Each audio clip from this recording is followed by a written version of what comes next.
$300 million worth of gold. That was the price the International Monetary Fund placed on the soul of a nation. Behind polished tables and smiling diplomats, the contract was dressed as relief, as stability, as progress. But Ibrahim Traoré stood before the cameras in Ouagadougou and called it by its true name, an economic coup. In a single stroke, he defied the weight of Washington lobbyists, IMF officials, and powerful financiers who believed Burkina Faso would bow as so many others had. What they expected was silence. What they received was fire. This is not charity. This is not aid. This is sovereignty. And the question is no longer whether Burkina Faso will bend. The question is what happens when the rest of Africa sees that the chains can be broken. Stay with us. This is more than a headline. It is the beginning of a struggle history will remember. Subscribe and walk with us through this turning point. It began like so many agreements before it, a document framed in the language of rescue. The International Monetary Fund called it a package for stability, a door to credit, a promise of growth. $300 million in debt relief, tied not to tanks or bayonets, but to ink and clauses. Yet hidden beneath its polished pages was a mechanism of seizure. The contract demanded that Burkina Faso pledge gold reserves as collateral. $300 million worth of its lifeblood, the very veins of its schools, its clinics, its industries, would no longer be sovereign. At the first stumble, at the first tremor in global markets or local unrest, the IMF would hold the keys. One misstep, and the vault would open to foreign hands. Sovereignty reduced to a line item, dignity traded for a spreadsheet. But the trap ran deeper. At the heart of the proposal lay the Phoenix dollar, a digital currency branded as innovation. On the surface, it glittered like progress. A blockchain token backed by gold, dressed in the language of inclusion. Yet in practice, it was a leash. The Phoenix dollar would not be minted in Ouagadougou. It would be managed from financial centers far from the Sahel. Its value tied not to African priorities, but to Western approvals. Burkina Faso's gold would secure it, but its people would remain locked out of its benefits. Imagine this. A farmer in Kaya sells his grain, a miner in Houndé delivers his ore, a trader in Bobo Dioulasso fills her stall. Each of them sees their labor anchored to a digital coin whose headquarters they will never touch, whose policies they will never shape. A modern tool, yes, but one designed to siphon wealth outward while offering only token credit in return. This was the genius of the scheme, and its cruelty. To the untrained eye, it looked like lifeline. To governments under debt, it seemed like relief. But to those who read the fine print, it was foreclosure disguised as friendship. A quiet transfer of gold from African vaults to foreign ledgers. A bloodless coup drafted not with soldiers but with signatures. When Ibrahim Traoré faced the cameras in Ouagadougou, he tore the veil. He did not ask for softer terms. He did not beg for incremental reform. He called the deal what it was, an economic coup. And in doing so, he broke the silence that had for decades cloaked IMF contracts. The symbolism was undeniable. For years, African leaders had been summoned to polished boardrooms in Washington, Paris, and London, where they signed away their nation's wealth for promises that seldom arrived. The ink was always theirs, the language never. Now, for the first time in generations, a leader closed the page before the ink could even touch. He did not sign. He refused. Western officials had expected compliance. They had expected another signature to file in their archives. What they received was defiance, not whispered in corridors, but broadcast live to a continent.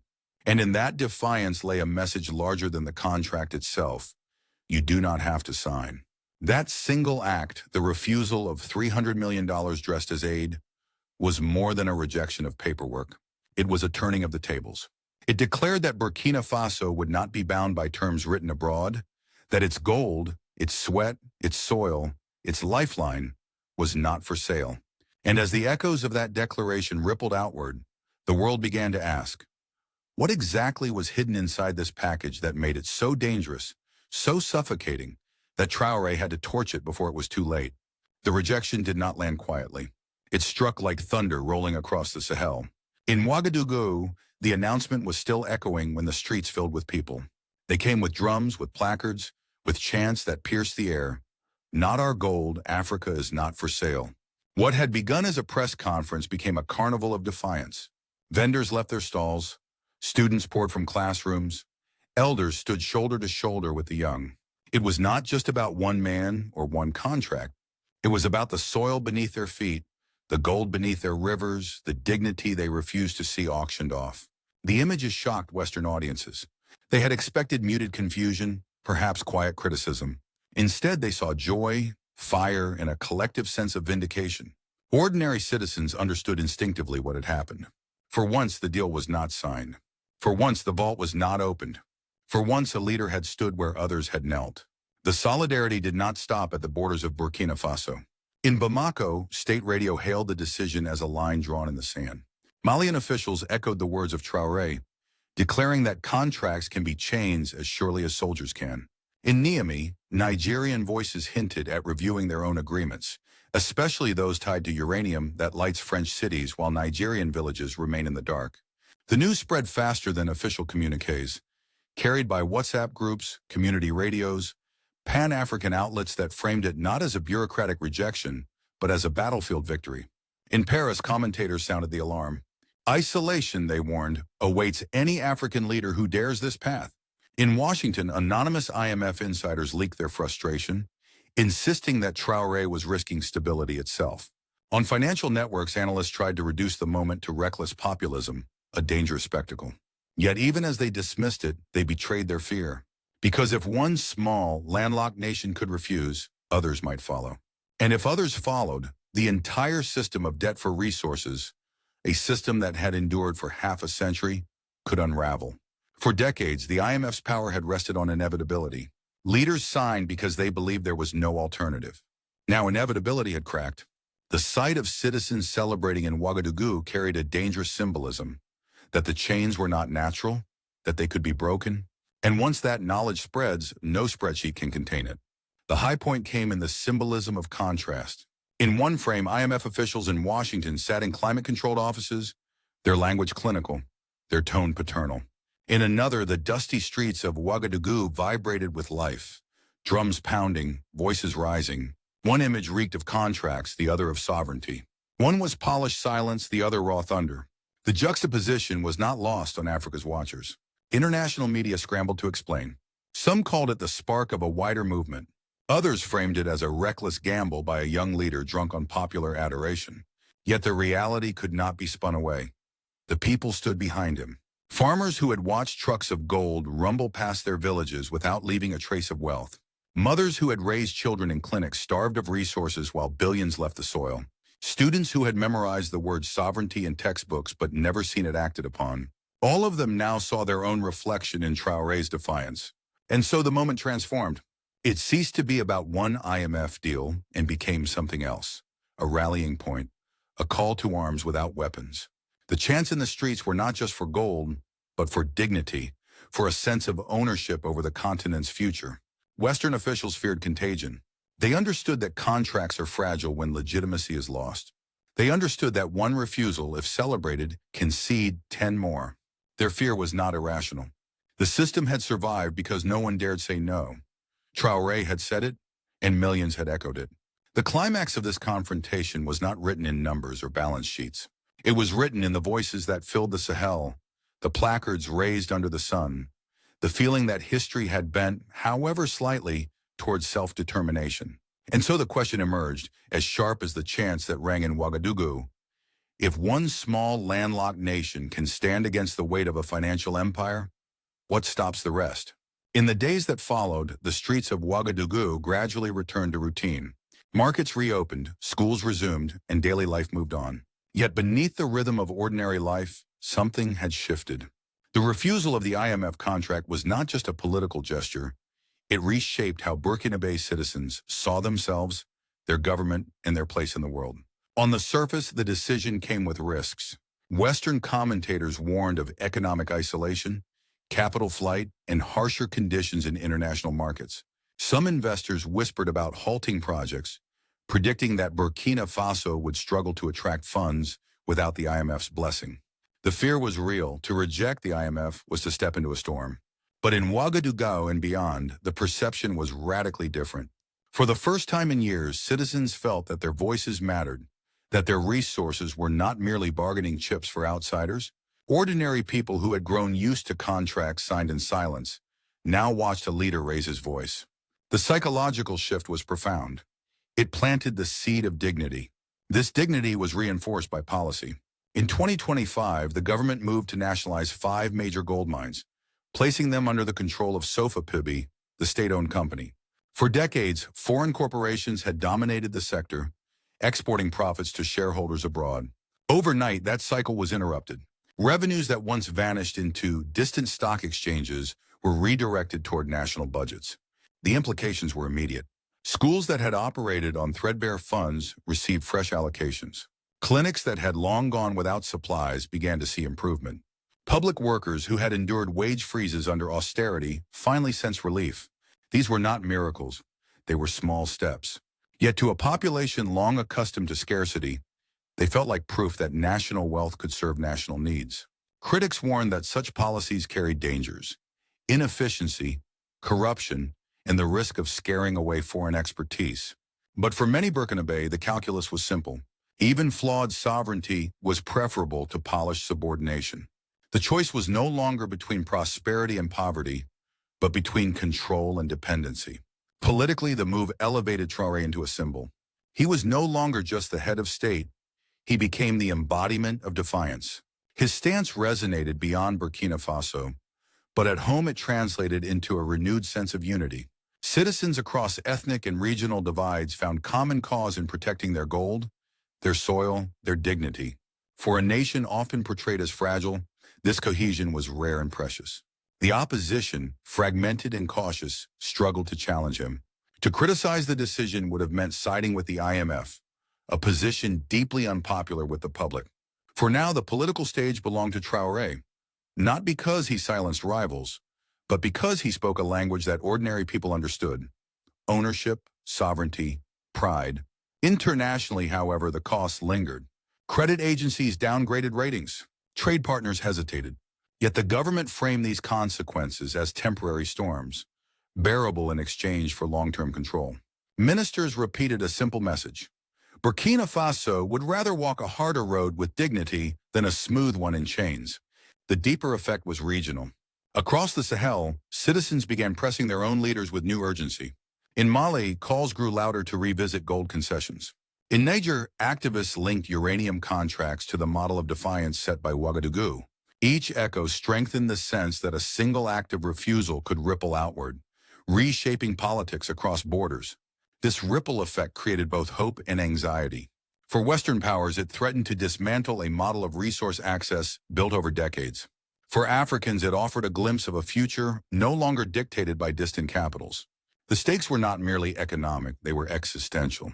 Who controls the gold, the uranium, the oil, if not the people who live on the land? It is here that the phrase Ibrahim Traoré coup gained traction, not in the sense of a military takeover, but as shorthand for a political revolution. A coup not of soldiers against governments, but of sovereignty against dependency. His defiance was interpreted as a second rupture, following the earlier military change of power, but this time aimed at economic structures that had bound the nation for half a century. And so the consequences of one refusal unfolded in layers. Economically, the nation braced for turbulence. Politically, it united around a defiant leader. Socially, it rediscovered pride in ownership. Regionally, it inspired a doctrine of resistance. The real question, however, was whether this sovereignty could endure without alliances, without partners, without a shield against the storms of isolation. But is sovereignty enough without allies? The shock in Ouagadougou did not end at Burkina Faso's borders. It traveled swiftly across diplomatic cables, financial briefings, and television screens. What had been presented as a local refusal suddenly became a continental tremor, and the world reacted with unease. In Washington, IMF officials cloaked their frustration in bureaucratic language. Off the record, insiders admitted to journalists that Traoré's defiance set a dangerous precedent. If one debtor nation could walk away, others might follow, and the very foundation of the institution's leverage would weaken. American commentators warned of instability, framing Burkina Faso's choice as a reckless gamble that could isolate the nation further. Yet beneath the criticism was a deeper anxiety: contagion.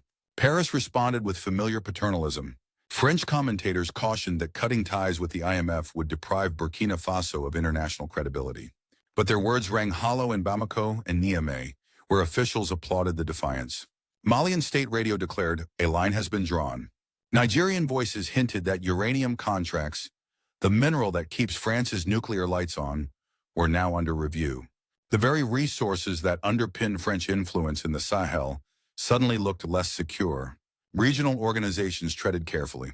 ECOWAS, weakened by internal fractures, spoke in general terms about the need for stability. The African Union remained cautious, aware that open support for Burkina Faso could trigger donor backlash. Yet within informal forums and Pan-African media, the narrative was clear. This was more than a rejection. It was a revolution in thinking, a shift from dependency toward dignity. Financial analysts in Europe labeled it populism. African commentators called it sovereignty. The contrast revealed more than opinion. It revealed the fault line between two worldviews. In the West, stability is defined by contracts honored and markets appeased. In the Sahel, stability now meant ownership of gold, uranium, and oil, no matter the cost. What unsettled Western capitals most was not the immediate loss of $300 million worth of gold. It was the prospect of a domino effect. If Burkina Faso could nationalize mines and reject contracts, what would stop Nigeria from renegotiating its oil concessions? What would stop Mali from retaining more of its gold revenue? What would stop Niger from setting its own uranium price? The phrase that gained traction in Pan-African spaces captured the essence. Burkina Faso revolution.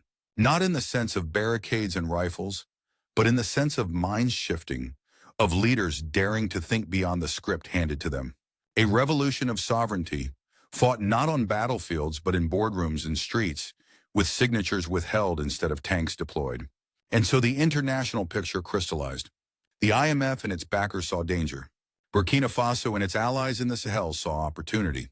The question hanging over the continent was no longer whether contracts would be signed, but whether a new financial order could take shape, one built not in Washington or Paris, but on African soil. The suspense now lies in the open. If Africa dares to redraw the map, who will resist? The refusal of the IMF package was not the end of a chapter. It was the opening line of a longer story, a story that asks whether sovereignty can be sustained, whether dignity can survive the storm of isolation, whether Africa can build a system that serves its people first. In Ouagadougou, ministers speak of 4 pillars. The first is financial independence. Instead of returning hat in hand to Washington, Burkina Faso has turned to regional institutions. Afreximbank and the African Development Bank are now positioned not as auxiliaries, but as anchors. Their lending is backed not by the seizure of gold, but by trust in Africa's potential. Emergency funds pooled by African states themselves have begun to offer what the IMF once monopolized: a last resort on African soil. The second pillar is intra-African trade. The African Continental Free Trade Area, once dismissed as paperwork, is gaining urgency. For too long, raw materials left Africa cheaply, only to return as expensive imports. Now leaders are pushing to break that cycle. Imagine Malian cotton feeding Nigerian factories, Burkina gold funding Ghanaian refineries, Kenyan technology powering South African markets. This is not an abstract dream. It is a map already being drawn. The third pillar is monetary autonomy. If the Phoenix dollar was a leash, then African leaders are seeking to forge their own tools. Discussions in Addis Ababa, Abuja, and Johannesburg point to the possibility of regional or Pan-African digital currencies. Instead of anchoring African resources to foreign systems, these currencies could be tied to African reserves managed by African institutions. For decades, the franc and the dollar served as instruments of control. The future could see Africa flip the script, designing a coin that beats to its own rhythm.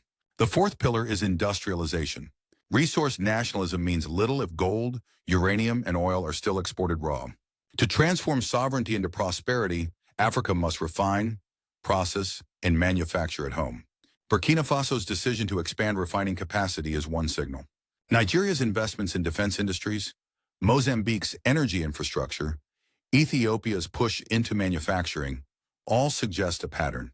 It is not isolationism. It is transformation, multiplying the value of what comes from the soil before it leaves the continent. And yet the most radical pillar may be unity. For years, the Sahel was portrayed as fragmented, unstable, divided. But the rejection of the IMF deal showed that sovereignty can be stronger when defended together. In Bamako, Niamey, and Ouagadougou, leaders are aligning not only on security, but also on economics. They speak of contracts not as separate bargains, but as shared shields. That unity is fragile, but it is also powerful, a signal that Africa may finally defend sovereignty as a collective, not as isolated voices. The road ahead is not smooth. Sanctions, diplomatic pressure, and financial turbulence will test this path. But the seed has been planted, and seeds once in the soil do not disappear. They grow, which leads to the final question, a question larger than Burkina Faso alone. And yet one question remains, can this fire spread? What began as a contract over $300 million worth of gold has revealed itself as something far larger. It is not merely a dispute with the IMF, it is the unmasking of a system. For decades, Africans were told that debt relief was salvation, that austerity was discipline, that privatization was efficiency. In truth, it was dependency wrapped in polite language. Ibrahim Traoré shattered that illusion. By calling the package an economic coup, he named what millions had long suspected but few dared to speak. He transformed whispers into chants, contracts into battlegrounds, and silence into defiance. His refusal was not about gold alone. It was about dignity. It was about sovereignty.